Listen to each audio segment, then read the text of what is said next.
కవిత arrest అయిందట. మీరు మరి మీరు అధికారాన్ని దుర్వినియోగం చేస్తున్నారు అన్న. అవినీతి చేసినందుకు అది పార్టీ చూసుకుంటలే. అది ఆమె తలుచుకుంటే ఆమె కోర్టుకి పోయి తెచ్చుకోవాలా. కానీ దానికి ఎవరు? గవర్నమెంట్ అధికారులు వాళ్ళని అరెస్ట్ చేస్తున్నారు.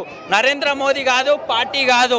ఈడ గవర్నమెంట్ అధికారులు కాబట్టి వాళ్ళు కోర్టుకు పోవాలా, బెయిల్ తెచ్చుకోవాలా. ఇప్పుడు వాళ్ళు ఏం చేసిండ్రు అంటే అన్న, ఇప్పుడు అధికారం అన్నారు కదా, మరి కార్యకర్తల మీద వేసిండ్రు కదా అన్న కేసులు.